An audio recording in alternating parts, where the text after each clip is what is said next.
Hello, hello et bienvenue à cette semaine, ce live en décalé où je parle pour la deuxième semaine de la santé mentale. Donc, la semaine passée, on a abordé le sujet du stress qui est comme un aspect de la santé mentale qui peut aider parce que quand on est tout le temps stressé, ça peut amener éventuellement à créer de l'anxiété ou encore à peut-être aller vers le burn-out s'il y a les autres conditions qui amènent à cette condition. Donc, c'est ce qu'on va parler aujourd'hui. Vous allez voir l'article sur la santé mentale qui est sorti aussi. Donc, il est un peu long. Prenez un petit peu de temps pour le consulter. Donc, au départ, j'explique un peu à quoi correspond la santé mentale. Ensuite, quels sont les troubles de santé mentale. Et je m'attarde plutôt à l'anxiété, burn-out et bored-out, qui sont les trois moins avérés où on peut avoir un peu plus de contrôle quand on joue sur les habitudes de vie, sur faire attention à soi, alors que les autres, ça demande plutôt un suivi médical et on a un peu moins d'influence dessus de façon directe quand on met des actions en place. Donc c'est pour ça que j'ai axé plutôt sur ces trois-là. Et bien sûr, à la fin, je donne des petits outils, des idées pour essayer de prendre soin de notre santé mentale. Donc, je vais vous sortir la définition officielle de l'OMS. Donc, c'est un état de bien-être permettant à chacun de reconnaître ses propres capacités, de se réaliser, de surmonter des tensions normales de la vie, d'accomplir un travail productif et fructueux et de contribuer à la vie de sa communauté. Donc, comme pour la santé physique, la santé mentale, c'est un état complet de bien-être. Donc, c'est vraiment dans toutes les sphères de notre vie. C'est pas que de ne pas être fou. On est tous un peu fous de toute façon. Et aussi, c'est vraiment par rapport à avoir un accomplissement dans sa vie. Puis ça touche un peu plus le haut de la pyramide du bien-être, des besoins fondamentaux. Donc, on en parle parce que c'est important. Les statistiques sont pas très encourageantes. Donc, j'ai vu que pour les prestations d'invalidité, donc les absences longue durée, maintenant, 40% des cas, c'est lié à la santé psychique, à la santé mentale. Donc, franchement, c'est alarmant. C'est presque la moitié des cas. Donc, tous les troubles musculo-squelettiques et les trucs comme ça, c'est de moins en moins d'actualité par rapport aux statistiques. En fait, il y a encore, mais en termes de proportion, la santé mentale gagne beaucoup de terrain. Parce que quand on a des soucis qui affectent notre psychique, ça peut avoir une répercussion sur le physique aussi. Mais quand on règle pas cet aspect-là, ben c'est plus compliqué par la suite. Donc ça, j'en suis tellement convaincue que le mental, que le mind affecte le body. C'est sûr et certain. Il y a plein de livres là-dessus aussi. On explorera un peu plus le sujet dans les prochaines semaines. Ça va être passionnant, vous allez voir. Donc, les troubles psychiques. On commence avec l'anxiété, qui est pas juste d'avoir une fois de temps en temps de l'anxiété. Les troubles anxieux, c'est vraiment quelque chose qui est invalidant. Ça amène à ne plus être fonctionnel dans notre vie, à vraiment avoir des grosses attaques, des moments où carrément on perd notre contrôle. Il y a des symptômes physiques qui peuvent être des tremblements, des serrements, l'impression d'étouffer et tout ça, mais il y a aussi tout un aspect de perte de contrôle, si on veut. Donc, quand on a une petite période d'anxiété due à un événement en particulier, puis qu'après on reprend le dessus, ça c'est considéré comme normal. C'est quand ça devient vraiment à déborder sur d'autres aspects, puis qu'on n'arrive plus à aller travailler, qu'on a des phobies ou que vraiment ça devient impossible d'aller dans une foule ou des choses comme ça. Là, on parle de trouble. Et il y a certaines choses qui augmentent l'anxiété, donc tout ce qui est café, malheureusement. L'hérédité, ça peut amener aussi à faire plus d'anxiété. Et les drogues. Donc, on sait, c'est pas bon pour la santé en général, donc à éviter. Ensuite, le burnout. Donc, lui est plus lié au travail, donc c'est vraiment un état de stress dans notre travail qui n'arrête pas et qui mène à un sentiment de fatigue intense, à avoir l'impression d'être complètement vidé, de plus arriver à faire ce qu'on a à faire ou d'être complètement désintéressé par notre travail parce que là, c'est vraiment trop. Ça peut venir de plusieurs choses, donc ça peut venir à la base d'un besoin de perfectionnisme, ça peut venir d'être trop axé sur le travail et de ne pas maintenir un équilibre dans notre vie en général.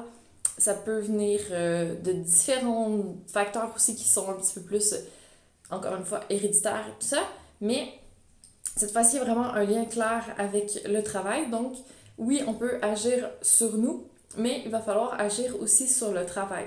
Donc, si on a l'impression de ne pas avoir de contrôle sur notre charge de travail, il va peut-être falloir en parler à notre chef et essayer de trouver une autre organisation du travail, essayer d'aller chercher un peu de support de l'équipe pour arriver à vraiment éliminer la source et faire en sorte que ce soit un peu plus viable et qu'à long terme, on soit capable de reprendre et de continuer sans que ça pose problème.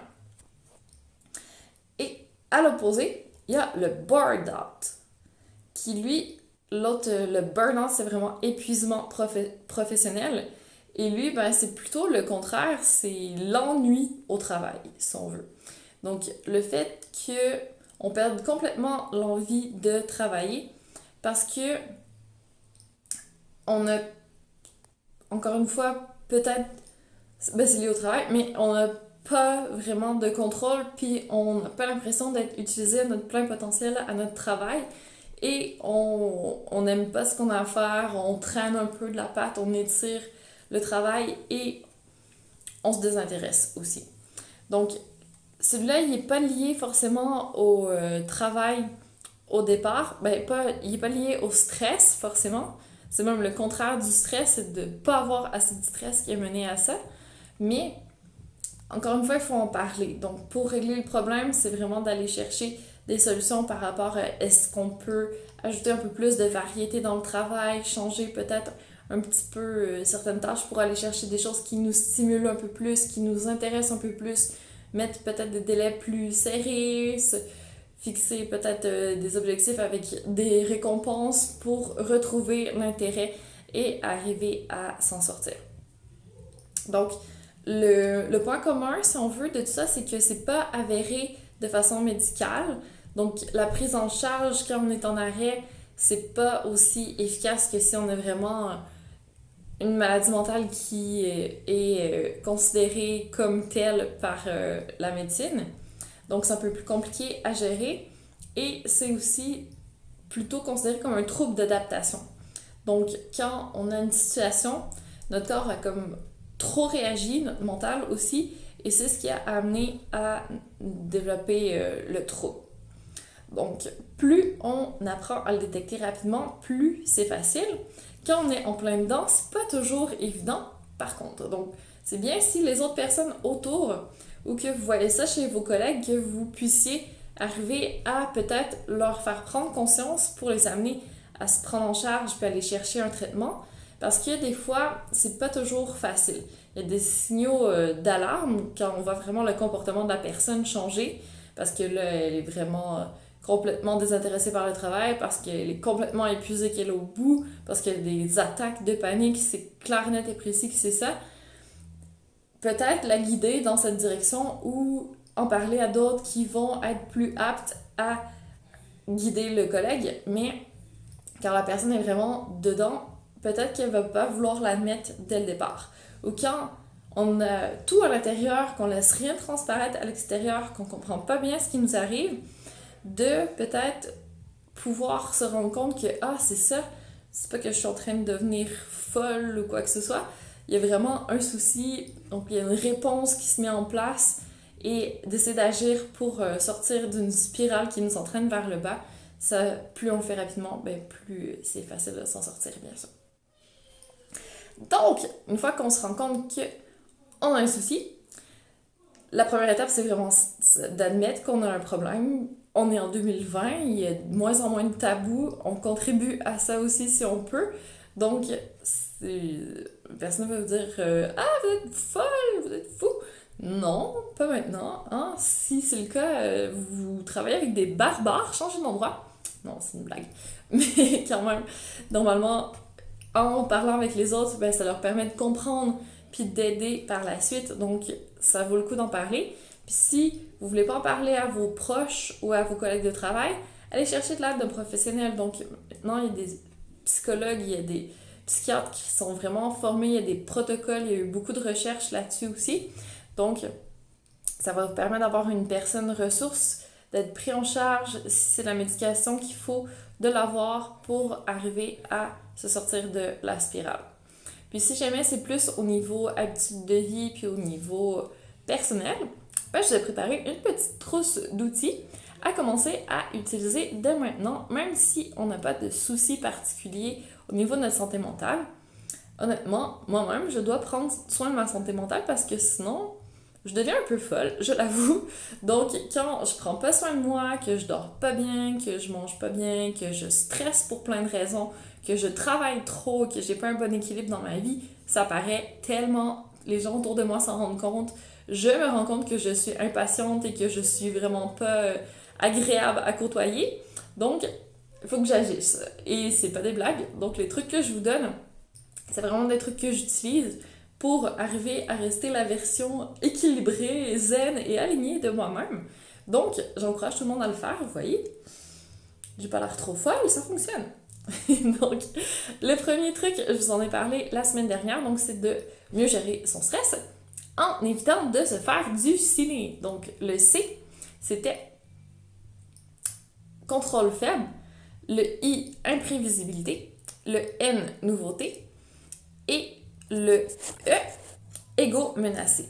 Donc, le contrôle faible, on essaie de se dire, bon, ben c'est pas grave, hein, il y a de l'imprévu dans la vie, on va vivre avec, je prévois un peu plus de temps dans ma journée pour l'imprévisible, même s'il n'y a pas d'imprévisible qui arrive, ben je vais avoir plus de temps pour moi. La nouveauté, on est capable de la gérer, on a déjà fait face à la nouveauté par le passé. La nouveauté, il y a du bon aussi. Et l'ego menacé, je vais pas me faire marcher dessus par un mammouth. Ça va bien se passer, même si je dois aller chercher de l'aide, même si je dois me renseigner, même si je dois me former. C'est pas grave, je vais faire face à la situation, quoi qu'il arrive.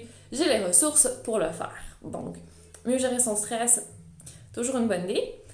En allant chercher les autres trucs aussi que je donne un peu plus loin, ça aide toujours. Mais ça, c'était vraiment pour la méthode Sonia Lupien, la méthode d'arrêter de se faire du ciné. Ensuite, de parler à son mental, ça peut être bien aussi.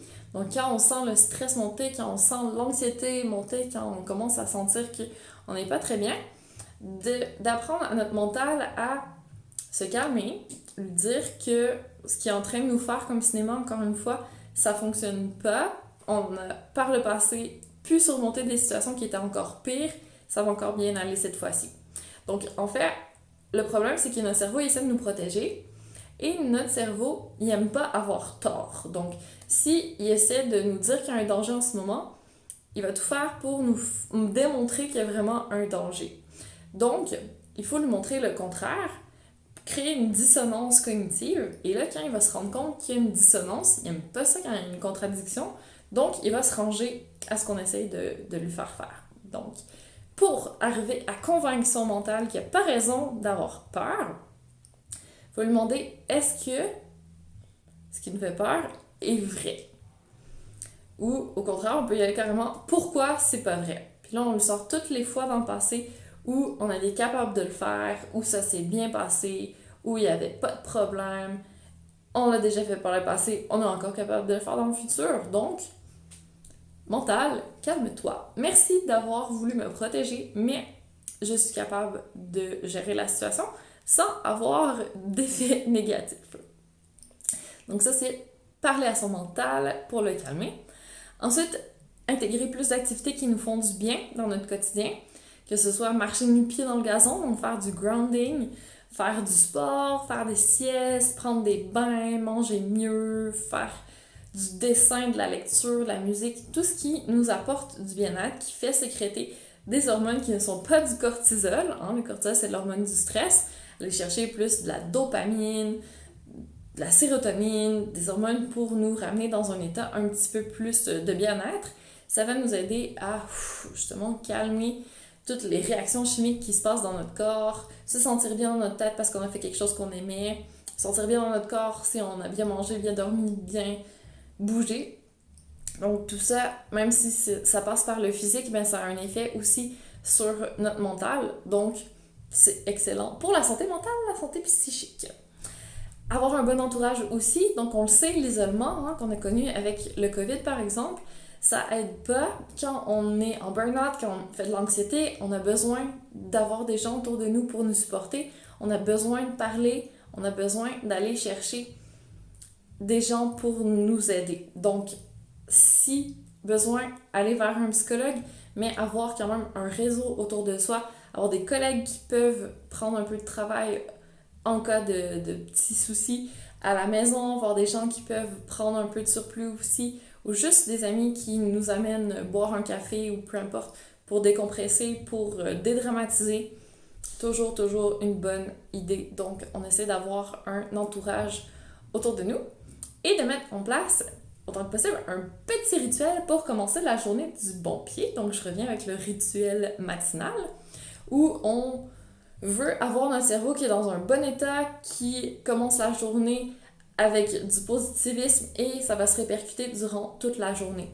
Donc, si on peut se lever 15 minutes plus tôt le matin, faire 5 minutes de méditation, de respiration, visualisation, un petit 5 minutes après pour bouger, un petit 5 minutes de lecture inspirante, ça nous fait 15 minutes positives pour commencer. Let's go! Si on veut ajouter là-dedans de l'écriture, si on veut faire autre chose qu'on a listé par avant dans les choses qui nous faisaient du bien, on peut prendre 3 choses qui nous font du bien et les faire le matin en se levant. Première chose pour se mettre dans un bon état d'esprit. Let's go! C'est qu'il y a du bien-être, encore une fois, que positif pour la santé mentale. Et le dernier point, c'est d'apprendre à être un petit peu résilient, de s'entraîner à ça et à lâcher prise aussi. Donc, être résilient, c'est être capable de supporter psychologiquement les épreuves de la vie. Donc, quand il arrive une pandémie, quand il y a des mouvements sociaux qui ébranlent la société ou quoi que ce soit, d'être capable de se remettre plus rapidement, de ne pas être en anxiété à cause de ça. Et lâcher prise, ça aide aussi quand on voit que ça se passe pas comme on veut, quand il y a des obstacles dans notre vie, ben pas essayer de s'acharner à faire comme on voulait faire au départ, d'apprendre à s'adapter et à faire avec les changements. C'est toujours aussi plus facile pour permettre de pas avoir le mental qui tourne en boucle, ruminer toute la journée sur les problèmes, apprendre à passer à autre chose plus rapidement, à faire avec. Il va peut-être avoir, avec les situations imprévues, du très positif par la suite, on ne sait pas. Puis si on essaie de continuer comme on faisait avant, peut-être que c'est pas la bonne avenue pour nous.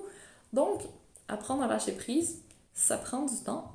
Je travaille encore là-dessus, ça fait un petit moment.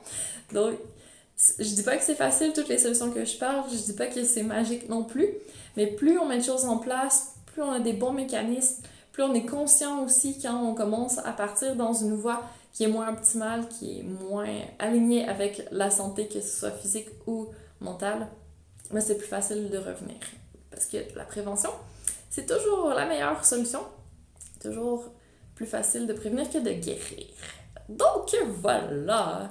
J'espère que ça va t'inspirer, que ça va t'aider, que ça éclaircit quelques points aussi. Donc, n'hésite pas à lire l'article, n'hésite pas à m'écrire en message privé, commenter sous la vidéo. Ça va me faire plaisir d'en discuter avec toi. Et je te reviens très bientôt aussi. Je travaille en ce moment sur un cours sur le bien-être. Et je vais partir une liste d'inscriptions. Ça va être dans la newsletter la semaine prochaine. Donc, si tu n'es pas encore inscrit à la newsletter, c'est le moment de le faire aussi. Écris-moi. Comme ça, tu vas pouvoir être dans les premières personnes qui vont s'inscrire au cours qui va être en version bêta. Donc, ça va être interactif. On va vraiment aborder les problématiques qui te tiennent à cœur. Donc, trouver des solutions qui te conviennent aussi. N'hésite pas, j'espère que tu vas faire partie de cette première cohorte. Donc sur ce, je te souhaite une magnifique suite de journée et on se dit à très très bientôt!